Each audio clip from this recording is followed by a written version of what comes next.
So these are my top 5 likes from The Flash, Season 1, Episode 3, Things You Can't Outrun. The Barry and Catelyn kind of relationship that they're building, I really hope they go somewhere with it, and that they end up putting Catelyn and Barry together. Just because we need some more romantic tension, I think, and it also takes it off Iris so much because, you know, all we think every episode is, oh, poor Barry, you know, he loves Iris, and Iris is, you know, Eddie.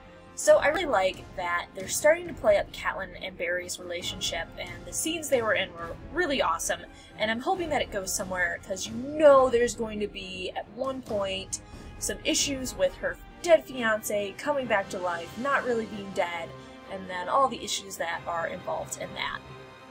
I really like the little hints they give you without going too overboard or winky at you, such as when Catelyn is talking about how she misses Ronnie and their personalities and what they were like with each other.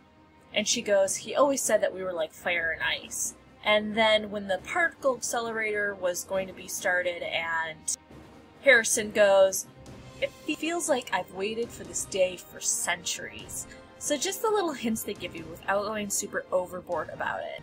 And the fire coming towards Ronnie, you could almost say a firestorm came at him.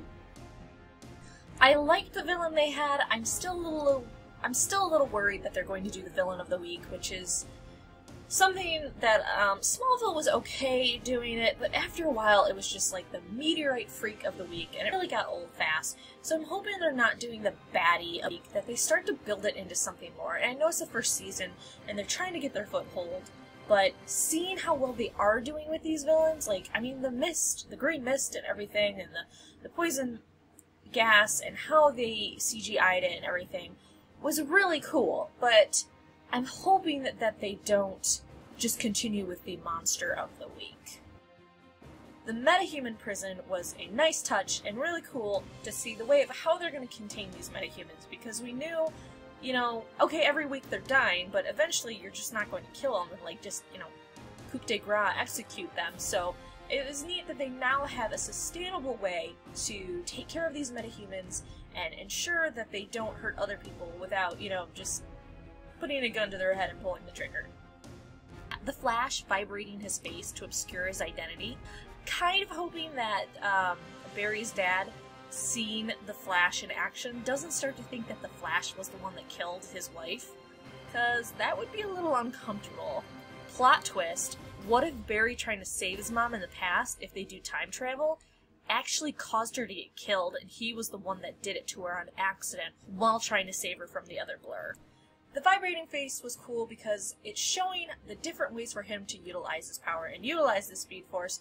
So just not running super fast, because if he was running super fast every episode to escape the villains, it would get really boring really fast. So I'm really looking forward to them each episode maybe discovering a new way for him to use his super speed besides just running really fast.